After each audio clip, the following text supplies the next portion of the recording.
Welcome back to InfoWars Nightly News. You know, we go wherever the truth leads us, and the globalists operate basically in the dark to the general public only because the general public is so focused on sports, entertainment, the latest tabloid garbage. So the establishment pretty much operates in plain view of everyone who is awake. The problem is the general public is so naive, and we saw this with Nazi Germany and things. People couldn't believe what they were doing, or mass murder of tens of millions went on from 1917 up into the late 40s in the Soviet Union, and people called it a conspiracy theorist. J. Edgar Hoover, the head of the FBI, in 1951 testified before Congress that there was no such thing as organized crime or La Cosa Nostra. We now know that's ridiculous today. And it is this naivete that allows evil to operate. Now, we're going to break down with one of the leading fighters for liberty over in England in a moment, Brian Gerrish, how the tax-free foundations and so-called, charity takeover of the West ties into some very, very dark areas of intelligence gathering, surveillance, you name it. And how children's charities are at the heart of this. In Europe, in England, I've had members of parliament on from England, same story as Congress people I've had on, from state legislatures and federal, it's the same story. CPS, very high levels of pedophiles on record. Highest level of pedophilia, even the Justice Department says, is in CPS. Just incredible information, Child Protective Services. And more we understand this is what you have to be involved in to get into the highest levels. We're dealing with a pedophile cult. At the heart, there's also a lot of occultism and Satanism. We've seen, of course, the big sex orgy type stuff that Dominique Strauss-Kahn admits with prostitutes that was described by the New York Times as eyes wide shut. That's really the parlor entrance to all of this. You've got to be fully compromised, and that's what we see connected into Skull and Bones, Bohemian Grove, so many of these things. And for those of us that are seen as, squares or seen as profane and pathetic, who are just normal and like our families, like our wives, like our husbands, we are the bad guys, and we don't pass the test to get into the higher rooms, and that's why evil has been in control for so long. And if you look at every ancient culture ended up being taken over by corrupt elements, and it always ended up with, give us your virgins for sacrifice. Give us your children for sacrifice. And so there is a psychopathic, sadistic subgroup, a cancerous group of humans. It's a very small percentage of the population, but through history in every culture, from the ancient Druids to the Babylonians to the Aztecs, right through every other culture, you see this aberration form. Now, I'm kind of giving a little upfront history lesson here, but we told you over a year ago that Jerry Sandusky from our sources at Penn State was running a big foundation for at-risk little children, and that he was pimping them out to very powerful people. And that's now come out in the mainstream news, that it didn't just stop there and the top of the university was covering it up. Yeah, no kidding. He was raping children at high noon in the middle of the day in the field house. Anybody who's played football knows a field house in high school or college is like an anthill. This is, in the middle of the day. This was something being protected. And now we've seen the case of Jimmy Savile, or Savile, over in England, the big BBC presenter, who was always involved in children's charities and also a porter at different hospitals. And I've talked to journalists who in the 90s had been told about the pedophilia and the necrophilia, the dead bodies. And this is a guy, one of the few people who is allowed entrance into the highest levels of the royal family, who brags, I get things done, who's bragged to journalists is now coming out that children were his little slaves. And, I mean, you look at photos of this guy, just type in his name, Jimmy Savile, into search engine. He is the archetypal image of the pervert you think you would see in the park with the raincoat. Now, this just broke today, and the reason we got Brian Gerrish on, reporter, researcher, retired naval officer, the reason we got him on is because for years, in their research of NGOs and other groups, they kept bringing this up, and the CPS taking people's children. And they don't want children actually being abused. We've noticed this here. That's why you find about children being eaten by cockroaches and rats and, you know, weighing 15 pounds when they're 6 years old, and the CPS knew and wouldn't help them. You see that in the news. But if a child is blonde-haired, blue-eyed, or God forbid black-haired, green-eyed or something, they can get $500,000 for them. You can be playing in your backyard. They say that's criminal, and they take them away. So we've known about this. We've even had state representatives on from Georgia who were later killed when they said, we've got the proof of the child rings. Her and her husband were murdered and burned in their home. It was just a few years ago. I mean, this is so big, folks, but here it is. Members of Parliament calls for inquiry into possible pedophile ring linked to Parliament. Tom Watson cites unnamed sources who told of a pedophile boasting about links to aide of a former prime minister. Well, the point is, they now admit that this in a bunch of newspapers, that this pedophilia was rampant, the police will do nothing about it. Is this the evil cement that brings these people together? So we're going to break all of that down here today with Brian Gerrish of the British Constitution Group. And they also, of course, have the UK Column news site, and they've launched their TV show. Really great to see them developing in the last few years to really be a force to be reckoned with. And, of course, they're being censored more and more. Their YouTube videos are being taken down, you name it. So who knows how long this will be available. But Brian Gerrish is a prominent figure in the British Constitution Group and the Lawful Rebellion movement. Gerrish is active on the seminar circuit and routinely gives talks to BCG meetings. And he exposes, again, the big NGOs. Now, that's quite an introduction. I just wanted to give you some background. But before we get into the pedophile rings and, you know, all of this type of stuff with Brian Gerrish, the reason I originally wanted to get him on a few weeks ago is we have been fighting NGOs with direct UN and direct federal funding the same way he's been fighting them. And these are basically fake grassroots that come in with unlimited funding, and they get their mayors in, their county commissioners in. They literally get laws passed to take your property off use. I have to liken it really to a mafia, but it's all done in a simpering NPR soft voice. We started covering how they say Austin is a UN model city and how all the towns around us are going under it. You've seen those last 3 reports by our Aaron Dykes and Melissa Melton. So the program they're going under is the program we're going under. And, you know, my father manages dozens of dental offices, and he works and consults with some of the biggest medical managers in the country. And he was meeting with one that he's known for several decades last week. And the gentleman said, you know, I was sent to a executive month-long business school at Harvard. And I mean, this guy manages billion-dollar companies. And he said, your son is absolutely right. They admitted world government's coming in, foundations are going to run everything, they're going to be exempt, their NGOs are going to be their foot soldiers as a synthetic fake democracy that then stands in and replaces everyone else. And that's what the Rockefeller Foundation and others have set up. And they call them stakeholders. So again, enough from me giving you that basic breakdown. Brian Gerrish joins us, and we'll be giving out their websites as well, and get into this huge breaking scandal of people like Savelle openly bragging they were doing this to people and just openly flaunting what was going on and involved in all these children's charities, just like Sandusky. It is such a nightmare. But, I mean, look at what the Romans did during their decline. This is a sign of a society about to collapse when the worst are able to get into power who crave it. Brian Gerrish, thank you for joining us tonight. From your research, how does this foundation take over armed work? How deep is it? What is their goals? And then expanding into government networks of different types of criminals who are compromised. Right, okay. Well, thank you, first of all, for the invite to be on the show, Alex. It's great to join you again. And thank you for the kind words about UK Column. We've been learning a bit from what you've been doing. So thank you very much for that.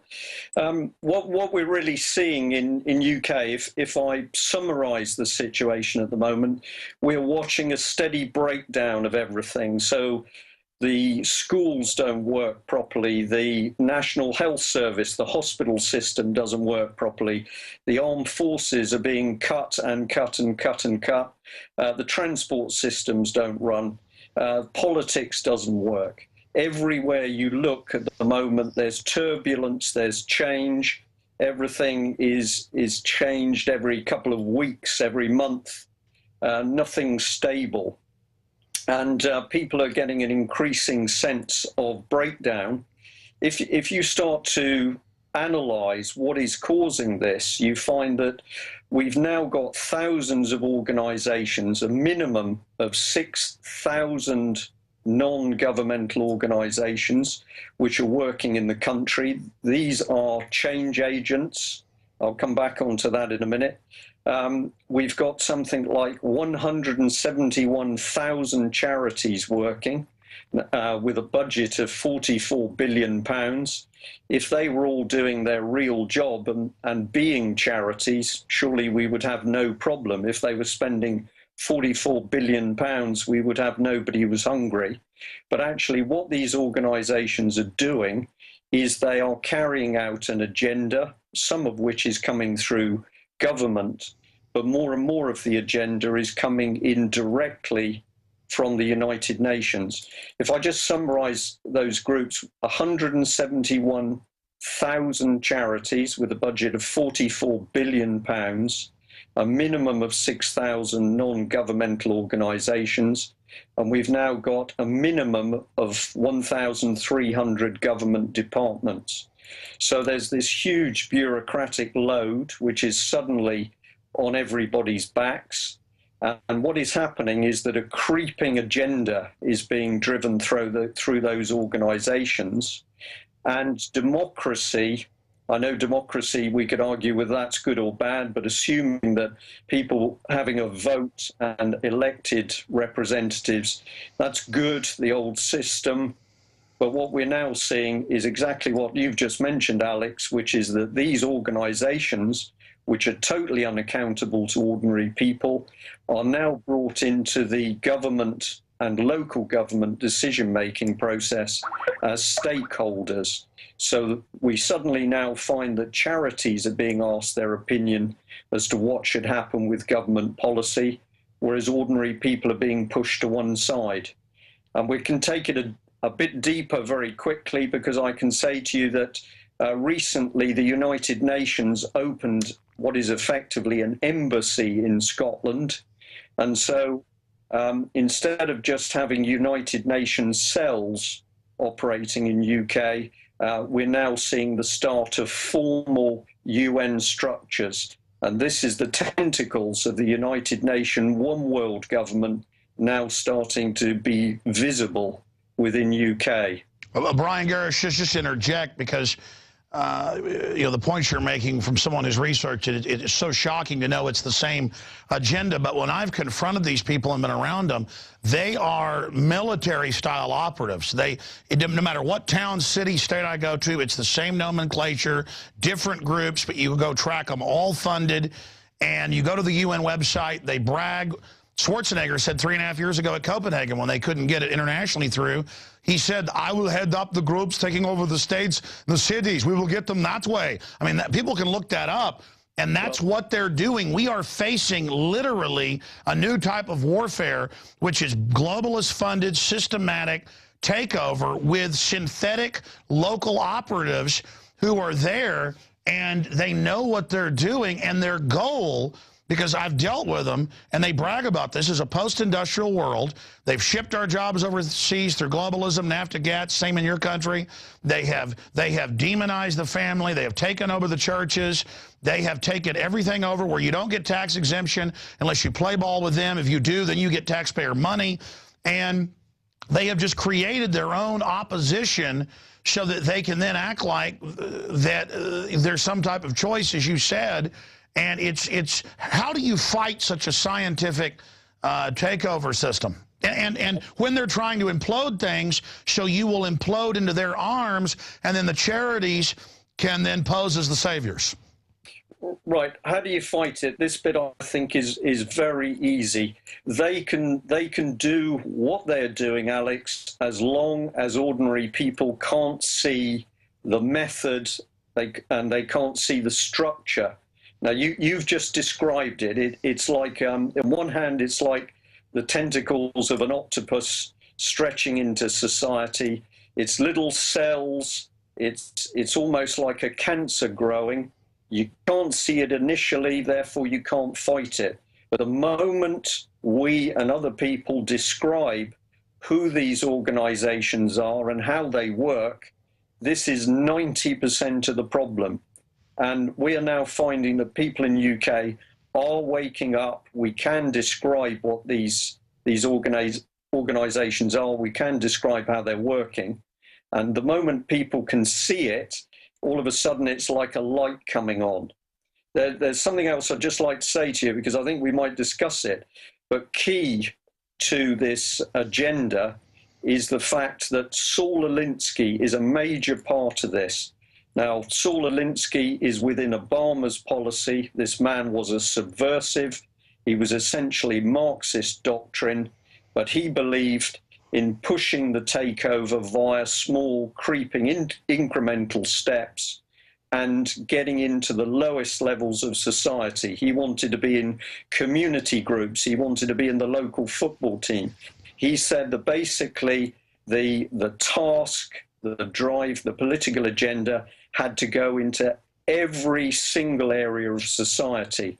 Now, Saul Alinsky is the declared strategy within the Obama administration. It is also the declared strategy within the Conservative Party and Liberal Democrat. And tell people who he dedicated his book, Rules for Radicals, to. He dedicated the book to Lucifer.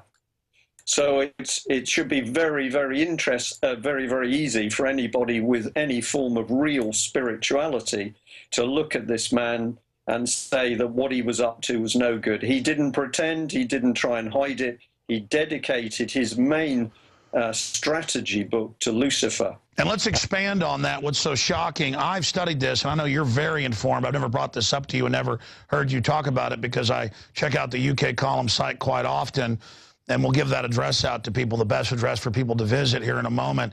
But expanding on that, I have tracked this back to the French Revolution, roughly 220 years ago, which was not like the American Revolution or others. It was purely demonic, satanic, Luciferian. They were devil worshippers. This is in the mainline history books. And George Washington spoke out against them in public letters against the Illuminati. It is the German Illuminati through France. The Jacobins, they wanted a 9-day week. They wanted to end the family. They wanted to tear down civilization. They wanted to be able to have unlimited power themselves. And then I study that. Karl Marx, Engels, all those guys, they even gave odes to that. And you follow it right through. This is not something from Marx and Engels. This is not something from Lenin. These are Illuminati devil worshippers, because it's not just Saul Alinsky. They all, when you get down to their final, documents, they're all, go ahead and admit they're devil worshippers. I'm sorry, go ahead. Well, the thing that I always like to push with people is that if you want the evidence, just do the research with Obama policy or the policy the Prime Minister of UK, David Cameron, is pushing. The Saul Alinsky doctrine is there embedded in the party politics. It's very easy to see. So that is one thread going through. The other one that has been combined with the Saul Alinsky doctrine is the use of neuro-linguistic programming, NLP. And this is what has made this new blend so dangerous, is that you're not just training people and trying to indoctrinate them by putting them in a classroom and talking to them for 8-10 hours. You're not having to drum the doctrine into their heads. You can now use neuro-linguistic programming, which is a form of behavior modification, and you can drift this doctrine straight into the minds. And by the way, executives, for people that don't know about Delphi technique, NLP, all the major executive courses that are pushed by government and others in Europe, England, U.S., Australia, Canada, and it's a global model, but that's where it's coming out of. If you listen to NPR, our national public radio, or your BBC, it is the same soft cadence and the way they do things. And then it turns out they're actually, this is not even hidden, they're sent to classes to do this, and they're literally, to boil it down, trying to hypnotize people. Alex, in the UK column, we previously printed an expose article on the British government using applied behavioral psychology.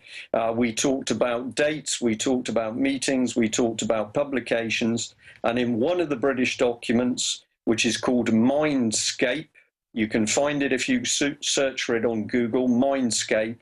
In there, they admit that using these procedures, people will have their views and values changed, and they won't know that that has happened.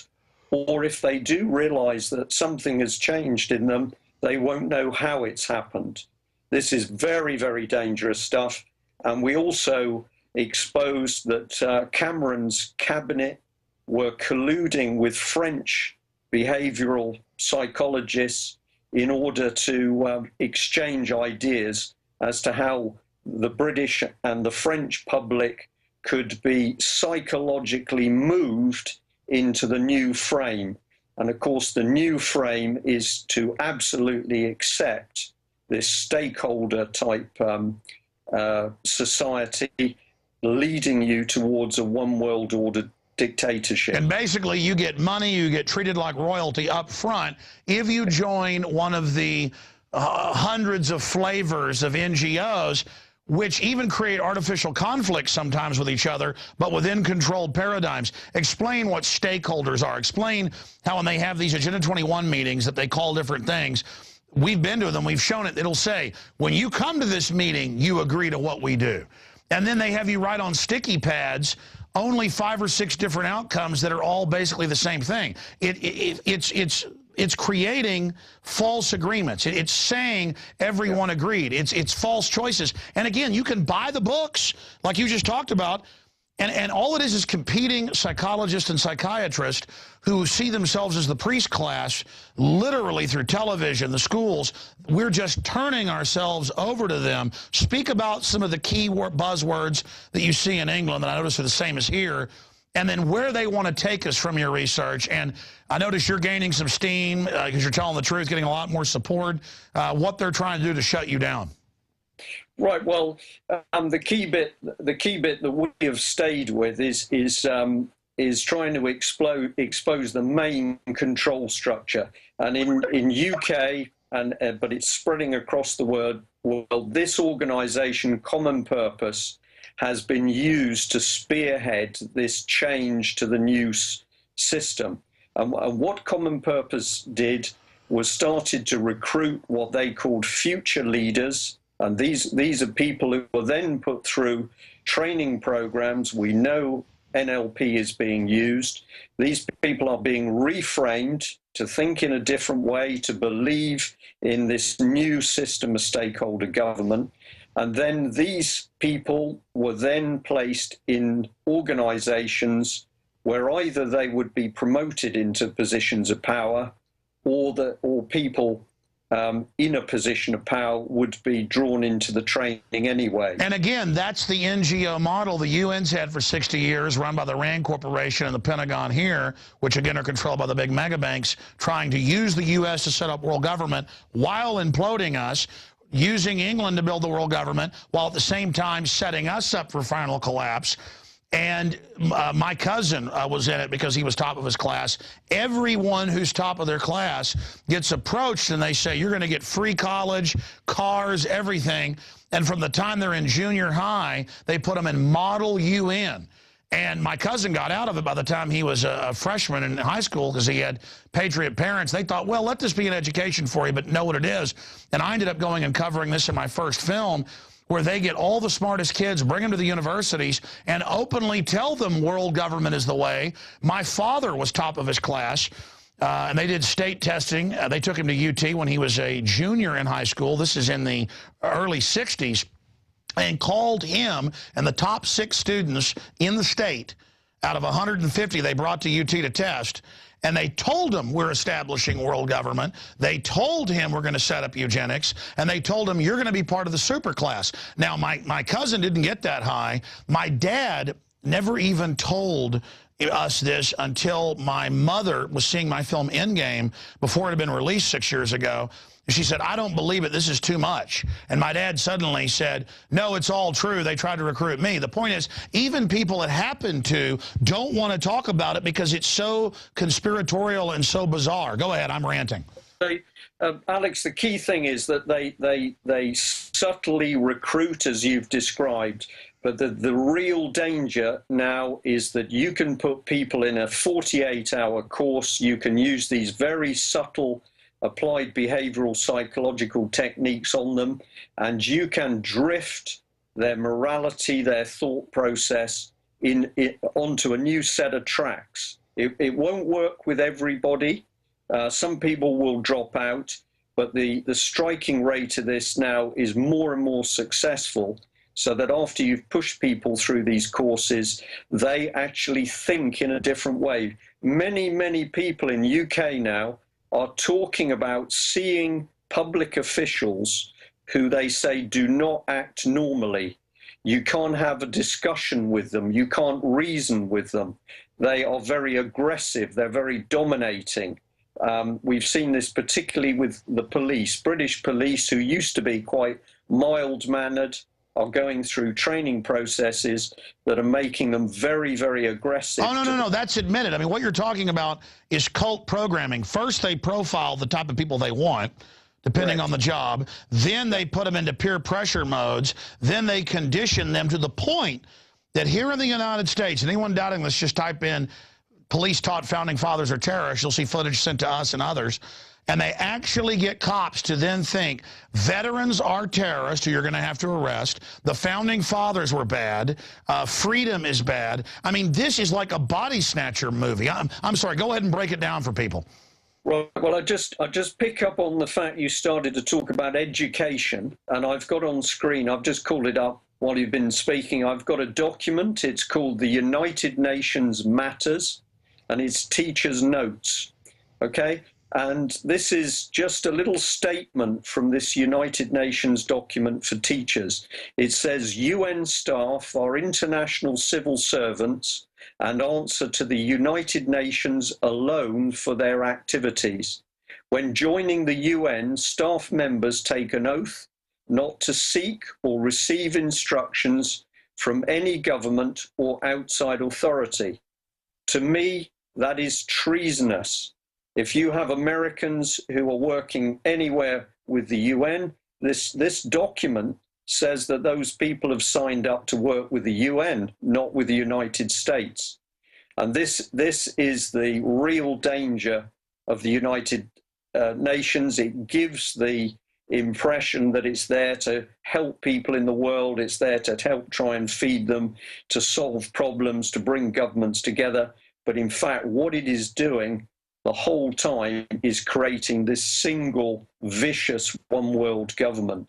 And it's in black and white here. You are to answer to the United Nations alone. Yeah, they're not even hiding it when you know where to look. Brian, it is so painful when you read all their own documents, how they brag, how they're going to take over incrementally, how when they're done with us, a revolt of the plebes would be like a revolt of sheep against the practice of eating mutton, to quote one of the Nobel Prize-winning globalists. Was that Bertrand Russell? They just go on and on and on with their arrogance. And I've actually been, you know, at meetings and things when a camera's off and globalists come over and go, yeah, of course we're taking over and we're going to kill you when we finally take over. I mean, to know that this is a power cult, a gang, worldwide, world government, funded by the big 6 mega banks, who are now on my TV every day now saying world government's been established, the euro is imploding Europe, the final sovereignty is being signed over, you will not have single family homes anymore. You will live in dormitories. Schools all over the U.S. are giving inoculations without parental consent when that's a felony. I mean, they are already will to power, just doing what they want. I've hiked for 20 years on the Barton Creek Greenbelt. They're now just shutting parts of it down as an exercise of power, and then only their little local green guardians are allowed to go in. I mean, I'm going under feudalism. I'm going pre-Magna Carta now that our ancestors fought for, 1215. We are literally seeing a new dark age dawn of these mid-level and high-level globalists, but their minions, like you said, are just brainwashed and believe in what they're doing. And if you even try to reason with them, they get violently angry and have no intellectual capacity and love their servitude. And to know it's a scientific takeover, I don't think, you know, viewers out there watching for the first time, I hope they understand this isn't a game.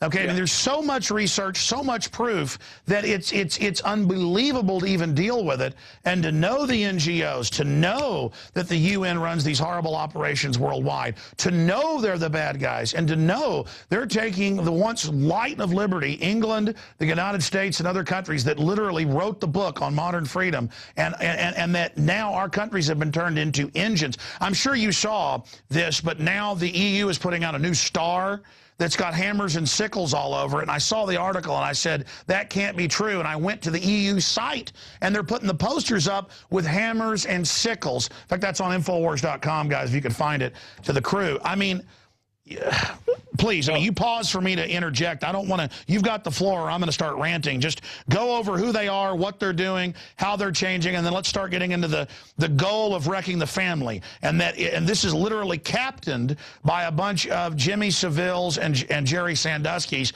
That's what's so horrible, is it isn't just cold-blooded dominators. These are will-to-power sickos. That's why they crave the power, so we'll be helpless.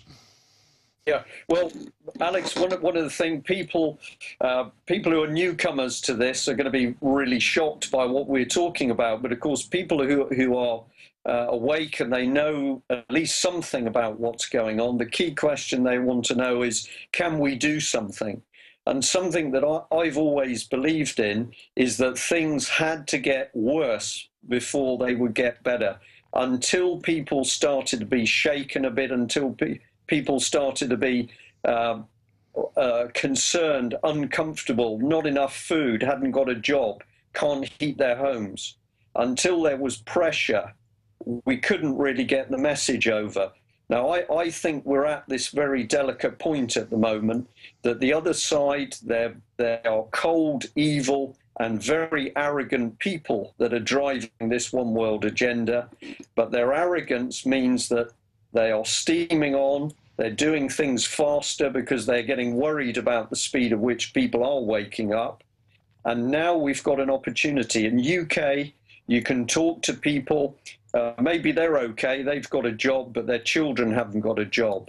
Or you see in a city that the shops are closing, the pubs are closing, industry's closing down. And people saying, what is going on? Which is by design in their own documents to make us dependent. People think communists can't produce. It's worse than that. They want you starving. Absolutely. But now people are getting hungry. They're also getting hungry for truth and information. What is happening? I found in the last 6 months in particular, and I know if you talk to other people who are on the sort of talk circuit in UK, they're also feeling people are changing. They're hungry to know what's going on. And when you start to describe what's going on, they don't laugh at you anymore. They listen, and they're talking to their friends. So I think I've described it sometimes as saying you're a soldier, you're waiting in line with your rifle, you see the enemy advancing on you, you can't engage them until they're within range. And we had to wait until the situation got to a stage where we could show ordinary people what was happening, and then you could say to them, right, you need to start fighting.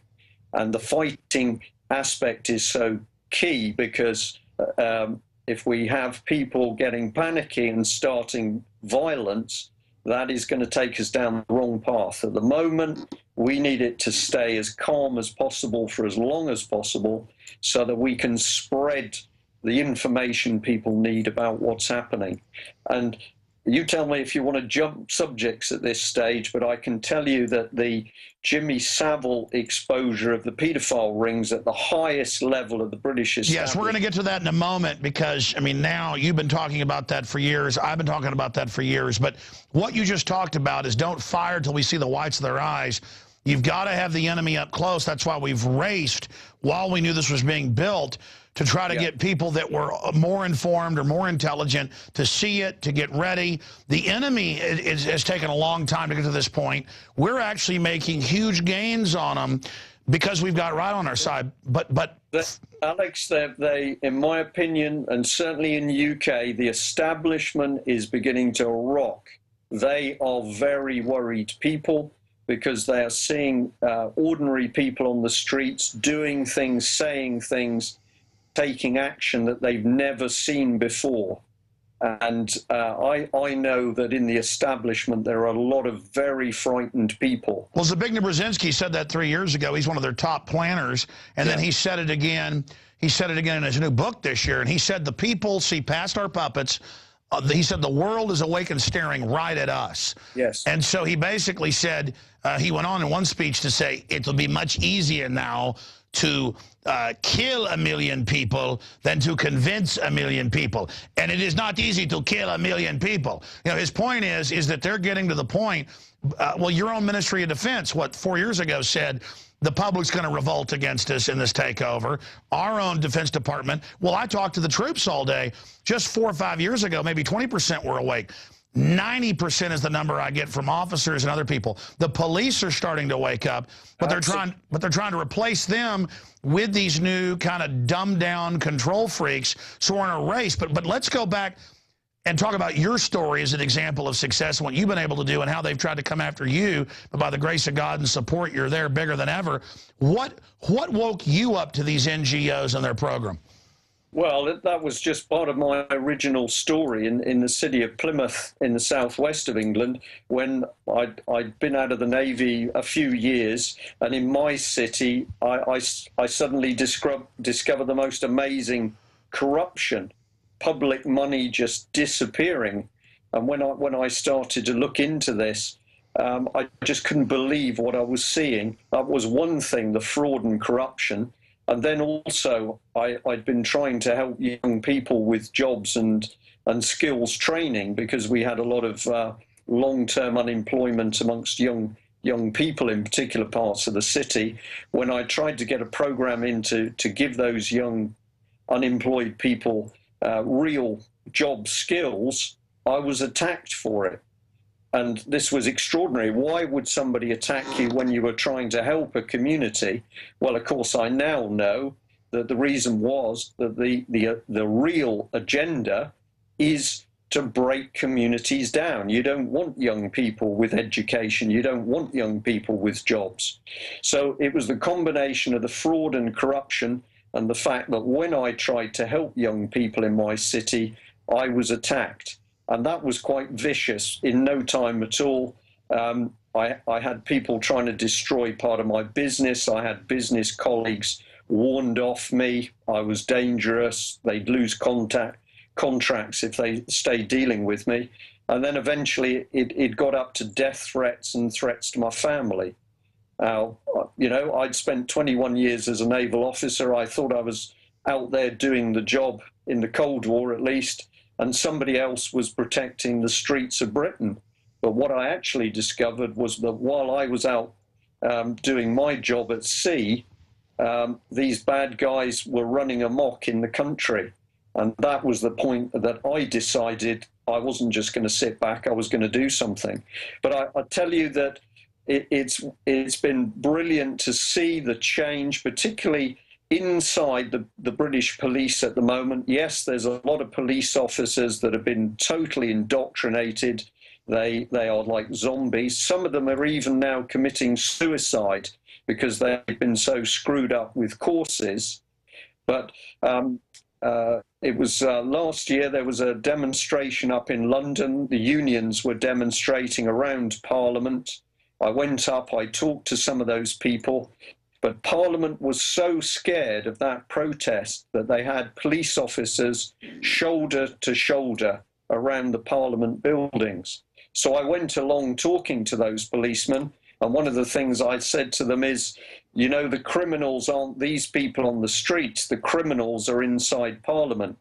And it was interesting how many of those guys said to me, we know where the criminals are.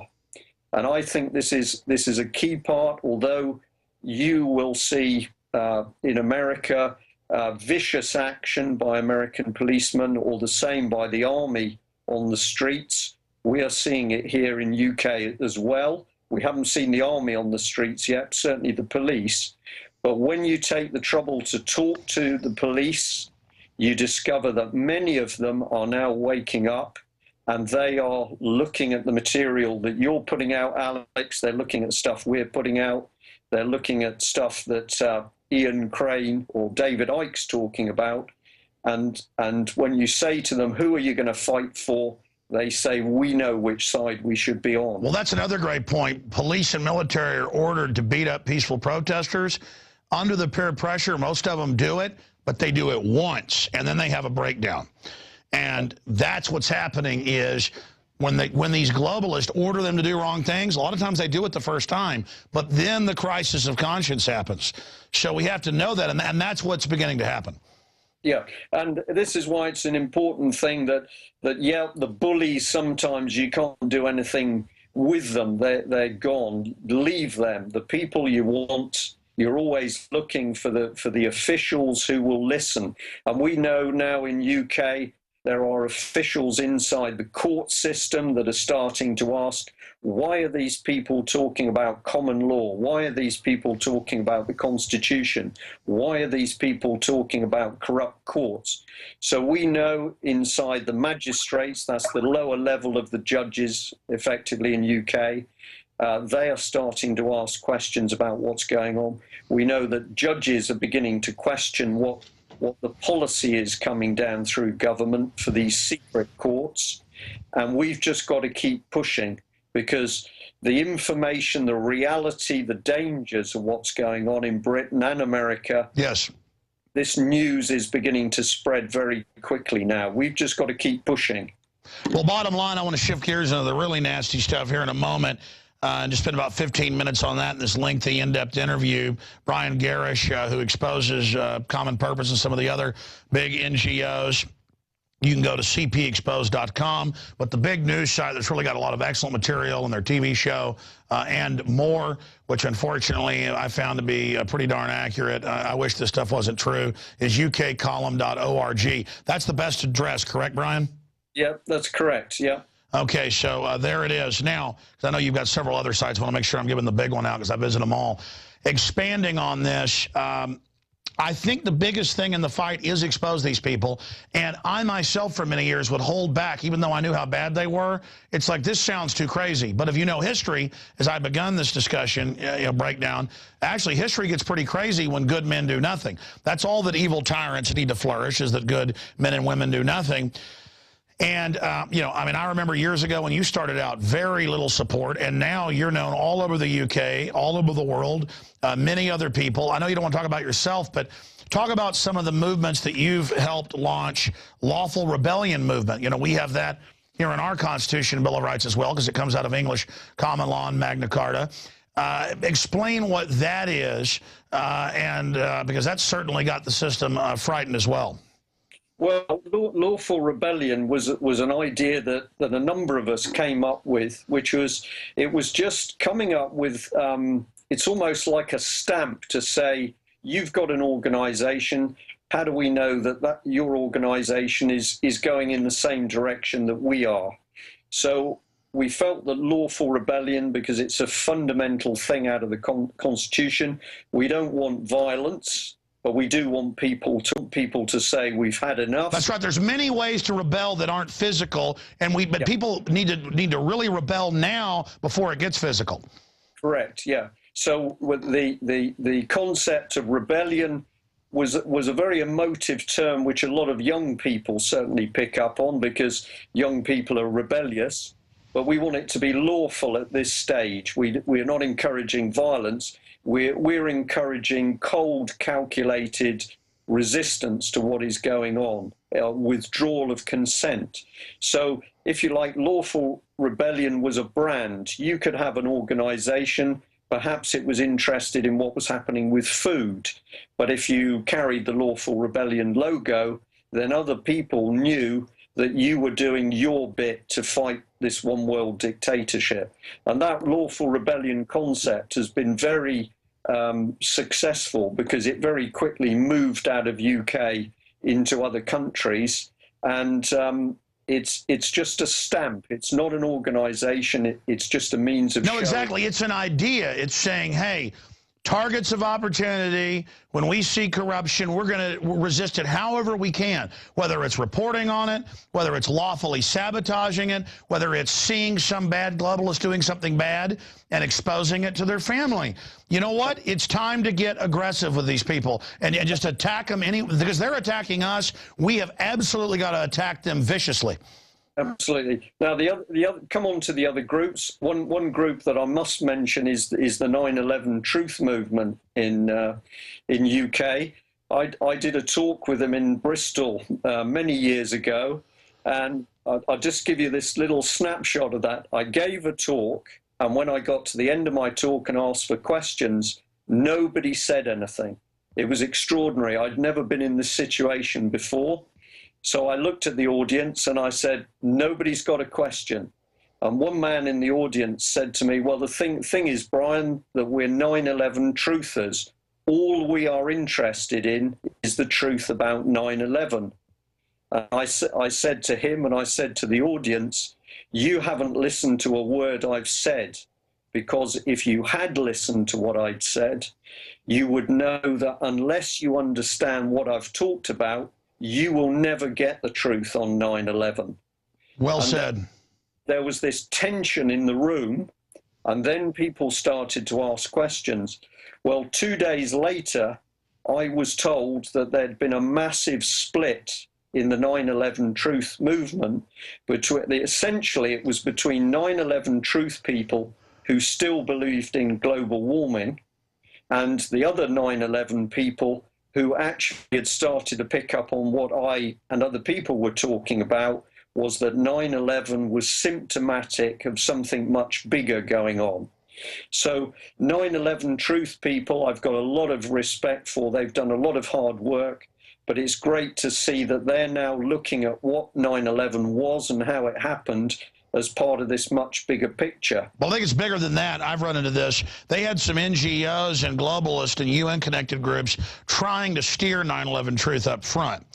And I was invited to, oh, come join these famous people. Come be part of all this stuff. This is very early on in New York.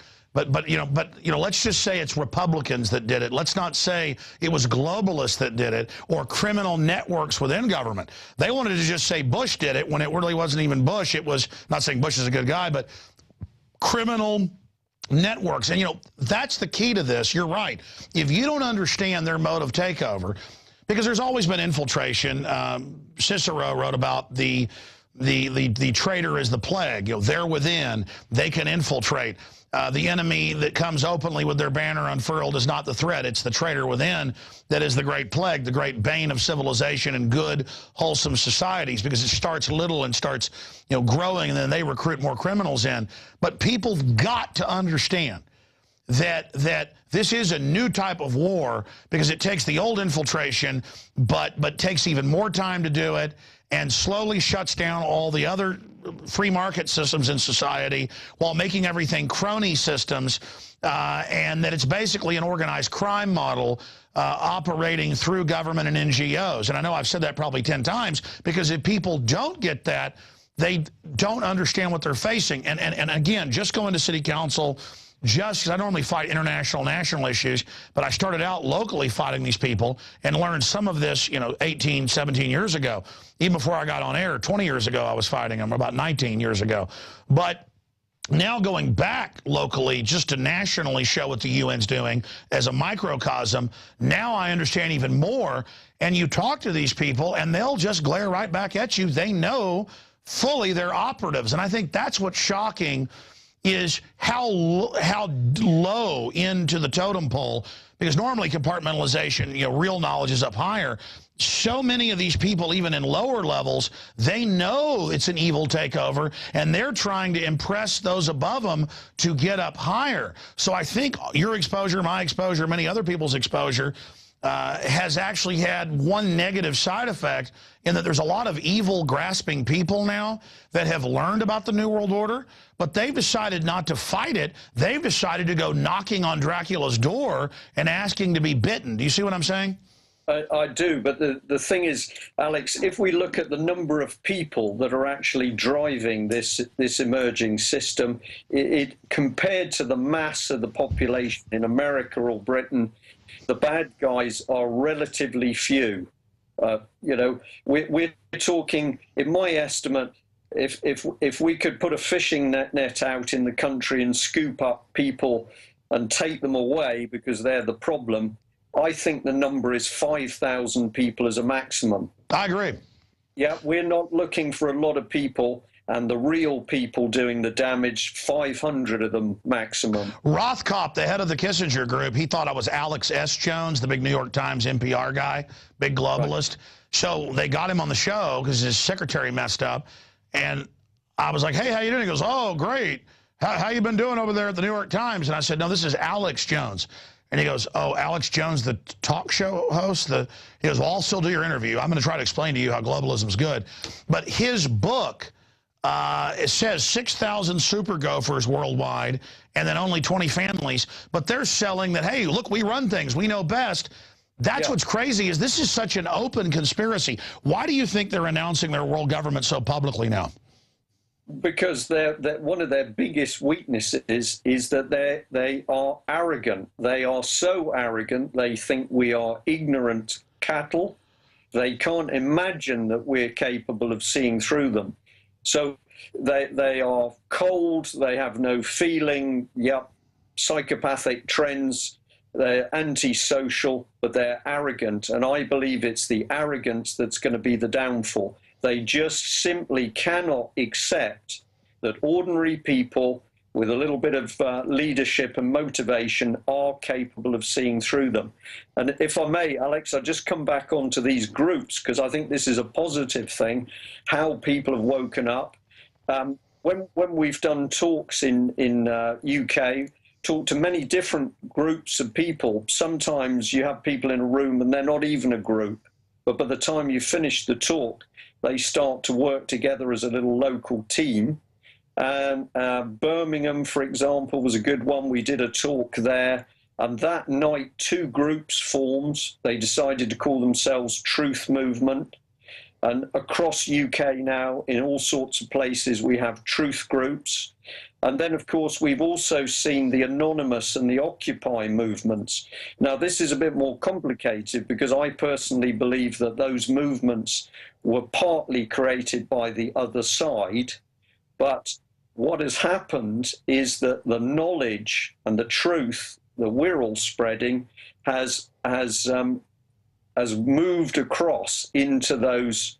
No, I totally agree. Let me draw a diagram, then we'll get into the pedophile networks and how that ties this all together. Let me just draw a simple illustration because I've discovered this is how they work and then separately researched it and found they'd written papers on it. It's like you can reverse engineer something and then go look it up and then if you know the key terms and they admit it.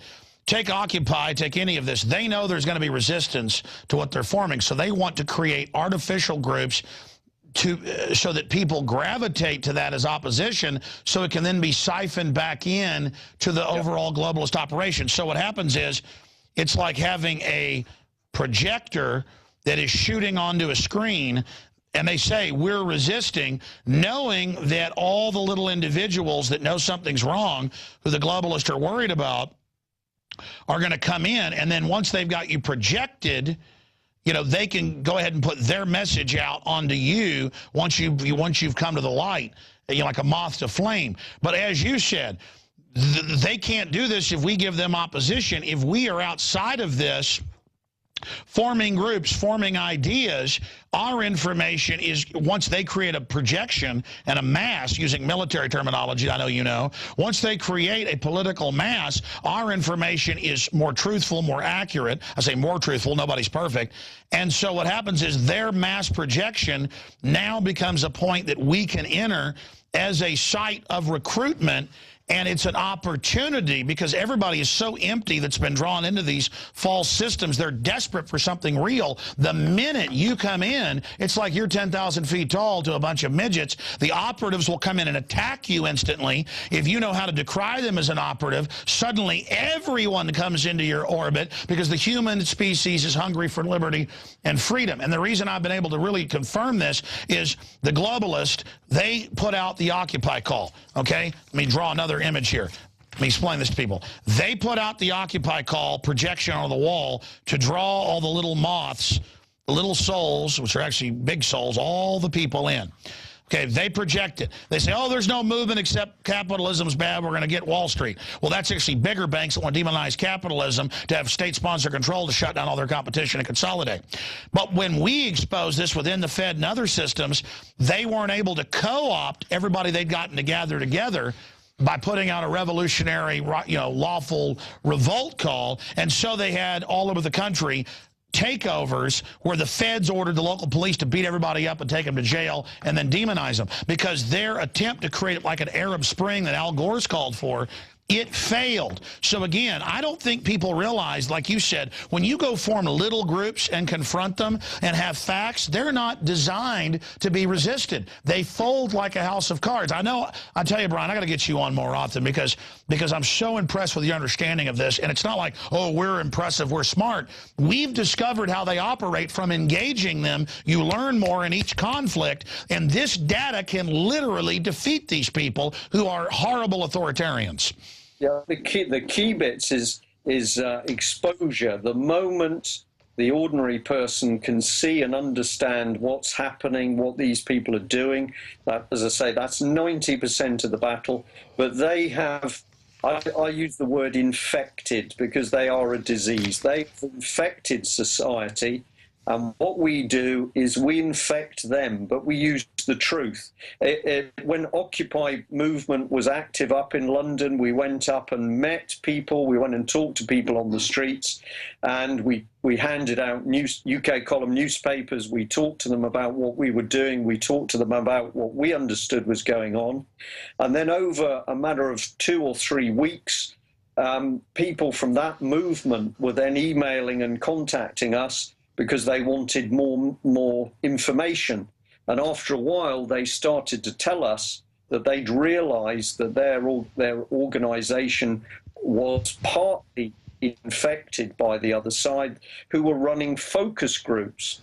It was just amusing to watch. You could see people who were clearly professionally trained coming in amongst people who were camping on the streets, and they were gently nudging them into doing things which decisions which they wouldn't have made under their own steam. Exactly, and really they have all these NGOs who later bragged.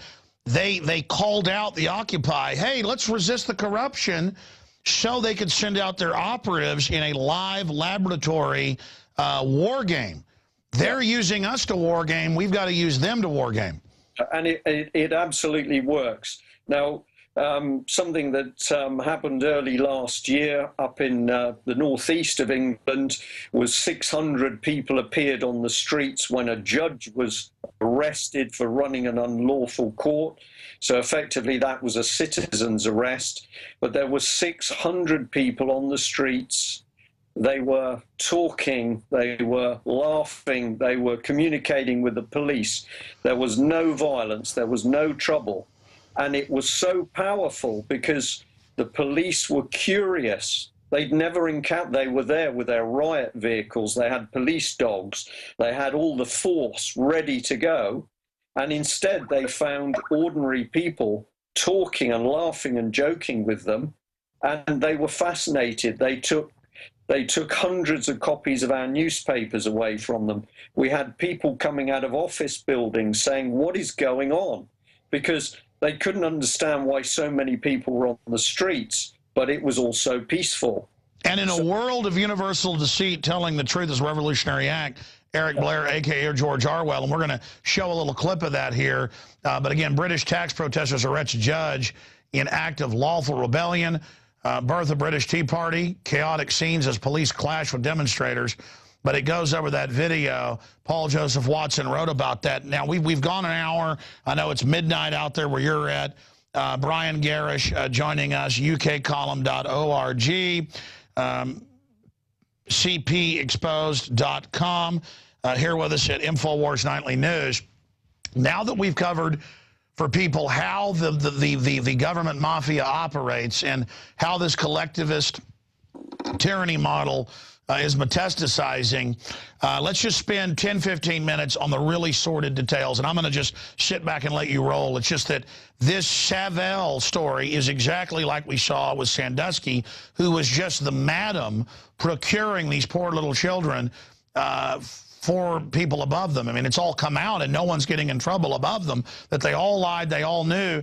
And again, for those of us that that's alien to, you know, we'd rather stick our arm in a garbage disposal than hurt a child. We have to understand we are dealing, from my research at least, I want to get your take on this, the CPS, the authoritarian obsession with children we saw in the Soviet Union, Nazi Germany.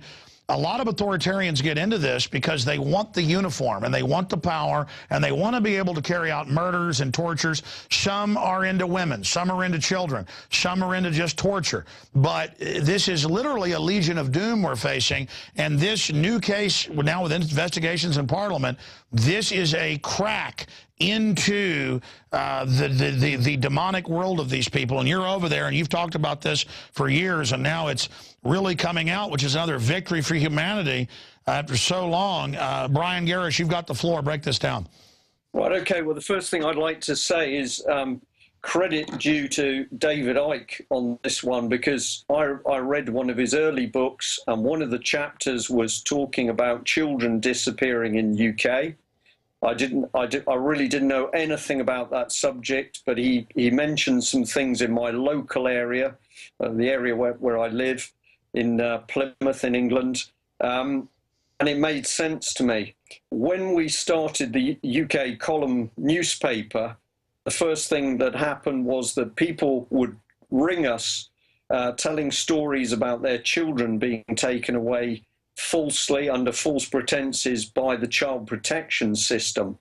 And initially, I'm going to say I didn't believe some of the stories that mothers and fathers were telling me. And then eventually one lady came to see me, and she said that her daughter was taken away from her at gunpoint in America. That was in Florida. So this is an English mother, English daughter. The girl was taken away from her in Florida. And that little girl, 10 years old, was flown back to UK and put in a mental institution where she was told that the pain, the physical pain she had because she was ill, she was told that was all in her head. It was an amazing story. The mother showed me all the documentation. She proved to me that her daughter was taken away unlawfully, and that girl was has never returned home. That was the first story. And then we got to the stage where we were getting 3 or 4 stories a week of children being taken away under false pretenses, false testimonies, falsified court documents, perjury in court. And then we started to hear about children taken away, and those children were clearly being abused. And then abuse victims started to come forward. And I began to research. And of course, I learned from other people, not only in America, but in other countries, who were saying that basically governments were themselves taking and trafficking and abusing children. Now, some of your audience won't believe this, but I'm going to say it's happening in America, it's happening in Britain, it's happening worldwide. And the abuse of those children is carried out by paedophile rings. These are not dirty men in raincoats. These are men and women right through the strata of society, But ultimately, these paedophile rings are being controlled at the highest levels of society. And what has happened in Britain over the last couple of weeks is that a famous entertainer, Jimmy Savile, has died. And since his death, it's emerged that far from being such a great man, getting money for charity to help hospitals and children, he's turned out to be a prolific paedophile. Over 300 victims have come forward. He was abusing children on his own. He was abusing them with other people, and there were other groups abusing these children. The British public have been stunned to actually discover that this man, who many of them thought was a wonderful man, he was doing great things for sick children, for injured children. Just like Jerry Sandusky, exact same thing, running a children's charity. But as the story has exploded onto the scene, of course, the first organisation in the firing line is the British Broadcasting Company, the BBC. It sells itself on an international platform as being the bastion of truth and honesty and morality. We know that the BBC at the moment is simply a propaganda machine, and what it's now demonstrated with Jimmy Savile is that it had paedophile rings operating within the organisation, and the BBC has attempted to cover up those organisations. But more than that, we've now got the exposure in the last couple of days by an MP, Tim Watson, that there's evidence of the paedophile rings being connected straight with our politicians in Westminster. And this makes total sense to me, because when we have looked at the way you see local authorities, that's our local government system, taking and abusing children, this would only be possible with the connivance of our members of parliament and our courts. So the control of these paedophile rings had to be at a very, very high level. I'm one person who's investigated it. There are other people who've been warning about this for much longer. David Icke is one of those people. But now it's absolutely clear that we have paedophile rings embedded at the highest level of the British political establishment and the higher establishment. The moment we get into our lords and ladies, that's what I'm talking about. It's definitely in that area as well. And we are not talking about one or two children. My own research has said that 30,000 children are disappearing in United Kingdom every year. 30,000 children disappear, and yet there's no one agency that has been saying, hey, what's been happening to these children? I have police officers who are now talking to me on a weekly basis who report that they have been involved in investigations into child abuse, child trafficking, child prostitution. They have uncovered very big rings, including politicians and senior members of the police even, and the military. And yet, once they've done the work to break into those paedophile rings, their investigations are then suddenly closed down by those in authority. Let me expand on that. The Texas Youth Commission, where I'm at, the Texas Rangers found out they were having stuff where the local Richies would come to the local CPS facilities and check out the kids they wanted, and have the older kids have gladiatorial fights where some reportedly even died. And it came out, and they fired the head of the state police because he wouldn't shut down the investigation with the Texas Rangers. And Alex, go ahead. Alex, can I just come in there if I may? I discovered in the last couple of weeks a website about a young boy who was kidnapped in America. That's Johnny Ghosh. Yes. You know of this incident, but I've only recently come across it. When I read the testimony of that boy's mother, everything she said rings true with what we're seeing here in UK. And obviously her story is that her son was kidnapped to order by paedophiles, and those paedophiles were linked through to the highest levels of Congress. It's happening in America. It's happening in in UK. And over the last couple of weeks in particular, we've now got other countries that are accusing the British government of kidnapping their children. Slovakia is now publicly attacking the British government for kidnapping children. There are people speaking out in Russia about it. Italian families are talking about it, and African families as well, African countries. So, well, I was about to say, if anyone types in UN sex rings, UN sex slavery, UN white slavery, it's thousands of articles everywhere they go. They don't just murder and rape or fly little kids out. They actually barbecue them and stuff. I don't want to put the images up, but if you go to Google and type in UN soldiers burn child, I mean, it's unbelievable. How many, I mean, if you talk about a few thousand, you know, controllers each country, how many minions do they have, though? Because, you know, there's a lot of them. Alex, just for Jimmy Savile alone, the police are now talking about a minimum of 300 victims. That's just in association with him.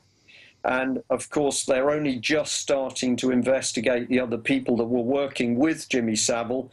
But what is incredible about this paedophile case is this man had access to high-security mental institutions, Broadmoor. He was given the key so that he could get into that institution. He could sleep in there. He could abuse. Well, they always do that.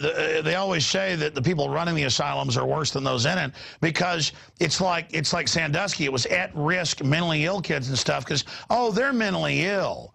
I mean, this is incredible. Well, of course, children who have any form of disability, if they're physically disabled or mentally disabled, or even adults that have a mental disability, these are prized victims for the paedophile rings because, of course, they make unreliable witnesses. This is a horrible subject, and when I talk to audiences about it, I tell you the room goes quiet, you see people go white. But we have got to understand that the people we're up against in America, we're talking about people in Congress. In UK, we're talking about members of Parliament in Westminster. We have got these high-level paedophiles embedded amongst the decision. Well, look at all the mail pages being pilfered by the Congress here. It's constant. Yeah. But what I'm going to say is, for us at least, the Jimmy Savile has been such a huge shock that we've now finally got journalists and media people starting to say, hey, what is really going on? And I can tell you, I've had 2 calls today asking me for information on material that we printed many months ago. Finally now people are saying what these guys have been talking about is real. Yeah. So I've said 30,000 children disappearing in UK in a year. The figure for America, I believe, is nearer 300,000. Yeah, it is. Listeners to your program can do their own research and ask on a state-by-state basis. We're not talking about 1 or 2 children. This is massive child stealing and trafficking. Now, in Britain, part of the UN agenda is called Every Child Matters. Now, of course, when you see this on a document, most people, because they're good people, they're not suspicious, they're just nice, ordinary family folk, they think that any document that says every child matters is to look after the children. But the underlying UN agenda is that every child is either there to be brainwashed into their new one world government, or those children are there as playthings for these psychopaths that are trying to put this system together. And if we talk about how we combat what's going on, I've found you can stand on the stage, you can talk about the New World Order, you can talk about fraud and corruption and taxes and food and the police, and some people get pretty emotive. They decide they want to do something. But if you stand on a stage and you say to people, unless you wake up, they're coming for your children, the reaction in people is incredible. When you finish your talk, there are people clustered around you who want to know what to do. And I believe that's right. We are now at the stage where the other side is beginning to move so quickly. This subject to the child abuse is a tool for us. This sounds very cold. If we're going to protect families, if we're going to protect children, we've got to jolt people awake with the fact that the people we're up against, they may look like a very nice, well-behaved senator, but in fact they're a dirty pervert who is prepared not just to have sex with children, but to torture them and kill them. Well, that's the whole point. They actually like torturing them, most of them.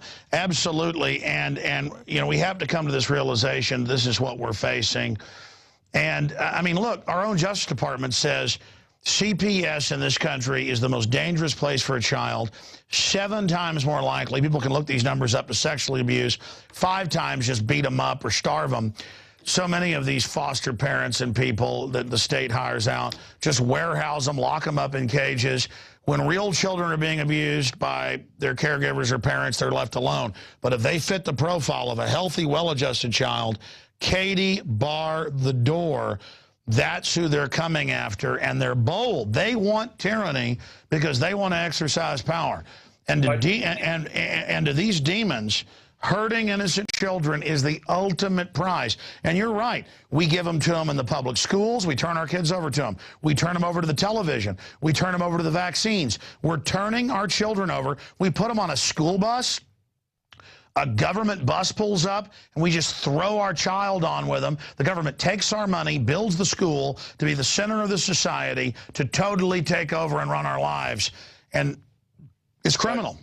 Well, children are our future. We've got to look after the children, otherwise we don't have a future. And you're absolutely right. Parents, I did it. Other people, parents, my friends did it. We just put our children on the bus, and you assume that what is being done to them is something good and productive. But I would say to parents now, you need to know what is happening to your child every hour of the school day. Here's an example. Remember under Clinton, they tried to say, teach kids in public school, 5-year-olds how to masturbate. Remember that? Right. Now, this program, let's stick with this point, because this is a very important thing. One of the biggest weapons that the other side has used has been the liberal agenda. It's a slow, creeping breaking down of morality, and they've been so successful. One measure of this is the debate over the age of consent. You know, we'll say originally it's 18, and then it's suggested it should be 16, and then it should be 14, and then, oh, well, okay, it might as well be 12. So the liberalist agenda, which seems to be not too bad, okay, maybe sometimes they go too far, but they bring in the policy, this slow creeping agenda, and this has been very successful in attacking and breaking down the morality of young people. Today on the UK column live news show, one of the items we talked about is the fact that schools are now back on talking to children about sex in ever greater detail. And we highlighted a website that's been set up by one of the local health authorities where they're telling children they can do anything. They're describing anal sex in great detail. I won't go into some of the worst things of it. They're saying this is there to make sure children don't get pregnant. But what the website is really doing is teaching children the most depraved sexual... Well, sure, it's all about robbing the innocence for these devils. That's what gets them excited. And we've seen in closing countless examples of this. I monitor satellite talk radio, I monitor terrestrial radio, I monitor the comedians. And the big hot thing that the system likes to hear now, and I mean, I'm just going through the dial and hear this, and I'm like, well, I only heard that once. Now I've heard it like 50 times the last few months, is talk show hosts joking about how they like to have sex with children. Or making fun of cripples and saying they ought to be killed. So, and again, it is total dehumanization. They just want to destroy our basic ethics so that we're rudderless and are demoralized so we can be run over. I mean, it's like Skinner said, you know, we're going to get rid of dignity, morality. We're going to go beyond evil. And it's so incredible. Right. So, but we've got two things happening here. We've got the attack on children and young people to destroy their morality. In fact, you could say it's the first stage in starting to groom them the way a paedophile would want them groomed. TSA, groping them. They admit that's training. Yeah. Now, the other thing that's going on, of course, is that the practice of paedophilia, of child abuse, is actually a weapon that the other side uses to control people. And what I can say is that when I joined the Navy back in 1972, you were taken through a security vetting process. They wanted to know whether I was a womanizer, did I use drugs, did I get drunk? What the security services were looking for were any dirty little habits that could then be used to blackmail me.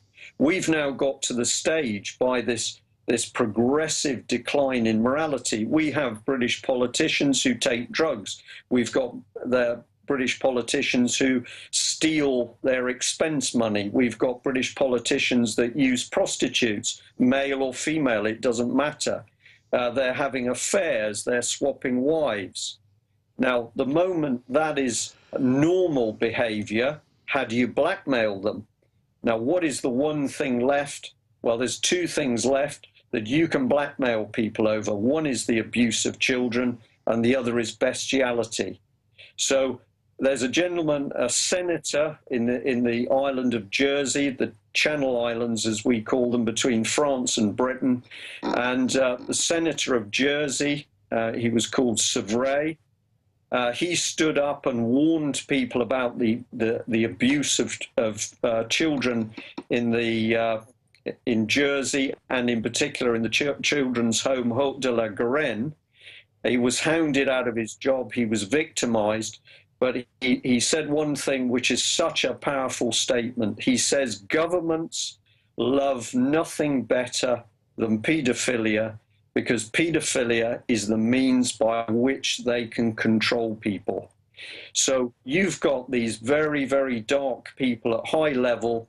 They want to draw politicians and bankers and top policemen and militarymen into this depraved area of child abuse, because the moment they've been caught in that net, they can be blackmailed to do the rest of their bidding. Exactly. It is a very evil design, and it is just unbelievable what we have come to in this country and in your country and all over the world, and only exposing it will turn this around. I know it's there at midnight for you or past that. So Brian Garish, I look forward to getting you on the radio show very soon. I want to remind the crew, if I end up forgetting with 1,000 things going on, let's get Brian Garish on the big syndicated radio show in the near future. People out there watching, get this video out to everyone. We're going to let you go, sir. Thank you so much for the time. Can I just say we'd like to return that compliment. We'd like to have you with us. Anytime you'd like. I'd like to set it up, sir. Okay. Thank you very much, Alex. All right. God bless you and take care. Ladies and gentlemen, this is not sensationalism here. I wish this wasn't the case, and I have to say, if we're guilty of anything tonight, it's not going far enough. But I can't be guilty of that because this is so big, so out of control, so deep, so wide-reaching. There's no way to even be able to cover it all with the knowledge, with the research, with the things that we have gone over time and time again. This is a technocracy we're facing, and it's driven by people who love the will to power. Whatever there's bad, they want to do it. That's their exploration. That's their trailblazing is into the pits of hell. I want to trailblaze into the stars. I want to empower the innocent. I want to truly see a level playing field. I want you, whether you're old, young, from Russia or Japan or Africa or the United States, I want you to be free. I want you to experience music, classical music, ideas, quantum mechanics. I want to see people alive, loving life. And I'm sick of watching groups of sicko weirdos getting together and dominating us and using our tax money to control us. In closing tonight, this has been a lengthy show. Great job with the crew. We're in an info war, and it is time for lawful rebellion, whether that's banner hangs or calling into talk radio or going to city council on fluoride or fighting for the Second Amendment or exposing Agenda 21 in your area. You can also support this operation. That's a serious form of lawful rebellion. That when you get a PrisonPlanet.tv membership, you really get 6 memberships for the price of 1, and it's $5.95 a month. When you get the magazine, it's truly a message in the bottle. Our 3rd issue is getting ready to come out, and you'll get 12 issues, 13 if we have a few left, delivered to your door, shipping included, for $59.95. More than half the cost is actually the shipping. So we're selling this to you at cost. This, I believe, now that I've thought about it, this magazine is one of the ultimate tools to wake up the novice or someone unaware. You know why? Imagine getting 12 or 13 of these in your mailbox over the next year with amazing covers, powerful quotes, info, graphics inside. I mean, this is something that will really wake people up. This gives you a dozen shots to wake up your friends and family. Send it to your police department as a subscription. Just put in their address, pay for it, boom, it's going to them. And, of course, who it's being addressed to. Your state house, your senator, your congressperson, your local talk show host. Give that local talk show host a year's subscription to this, and I will guarantee you it's going to end up getting covered on local radio. It's going to probably end up getting covered every time the issue gets there, one of these articles. This is the message in the bottle, our truth fighting their lies and propaganda. So, again, this doesn't even fund our operation. We do this at cost. But you notice I constantly talk about it. Go get a subscription for yourself and then go give it to the local talk show host or have it mailed right to them. There's countless targets for the truth. Get it out to everybody today. Give it to your library as a subscription, and they will put it out on the stands. We've been doing 46 pages in the latest issues. We're going to 60 pages in the next one. Absolutely amazing. Great periodical. InfoWars magazine, InfoWarsStore.com to sign up for that. You can get the economic implosion issue as well. We're almost out of those, the first issue, but the people that subscribe now will still get that added on to their next 12 until this runs out. All very, very important. Give it to your local library today. Buy Pro Pure water filters at InfoWarsShop.com. 10% discounts with promo code WATER. Protect yourself from the poisons they're adding. All of it helps you and helps us. We promote things that are good and wholesome and get the word out.